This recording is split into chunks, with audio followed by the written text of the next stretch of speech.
In the Bible, there are a few different people that I love to read about. One of them is Nehemiah. He's found in the Old Testament. But another person that's found in the Old Testament is this guy named Joseph. Now, he's not the father of Jesus. This is Joseph that's found in the Old Testament. And all month long, we're going to be looking at the life of Joseph because it's a really interesting one.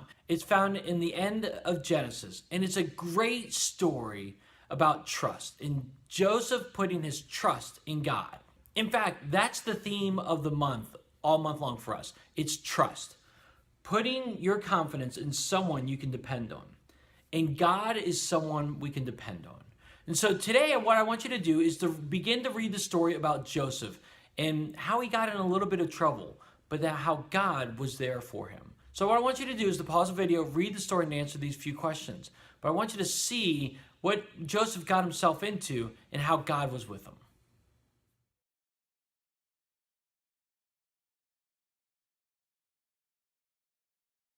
Now, this is a sad story for me, to be honest, because Joseph's brothers took him and sold him into slavery. They got rid of him. And listen, I haven't liked my brothers all the time in my life, but I never would have sold one of them into slavery or done anything really bad to them. So this is what makes me sad about Joseph and his brothers. But here's the great thing about this story, and that leads us into other stories, is that God was always with Joseph. Whether he knew it or not, God was showing him what was going to happen in his life by giving him his dreams. And God was protecting him, guiding him, and directing him.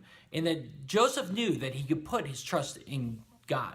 And there were a lot of times when Joseph was alone, all by himself, in prison or wherever he was at. And he always knew that he could trust in God. In fact, our bottom line is, when you think you're alone, you can trust that God is with you. God was with Joseph in protecting him and guiding him all on the path. And as we'll see in later weeks, that God was there really laying down the foundation for this great thing that was going to happen with Joseph in all of Egypt. So I can't wait to walk through week by week with you as we look at the issue of trust and how Joseph put his trust in God. And the verse I want us to look at all month long is a great verse. We've talked about it before, but it's Proverbs 3:5. Trust in the Lord with all your heart. Do not depend on your own understanding. There are going to be times in our lives when things confuse us and things don't work out the way we think they're going to work out, and when we think we're alone. But as we just saw here with Joseph, we can really put our trust in God, knowing that he's always there with us. So this week I want to encourage you, memorize the Bible verse, Proverbs 3:5, but also in those moments when you feel alone, trust that God is with you. Ask God for help. Talk to God in those times when you're alone, because you know that he is there with you. All right, everyone. Well, I hope you have a great rest of the week, and I'll see you next time for an all-new episode on Joseph and Trust.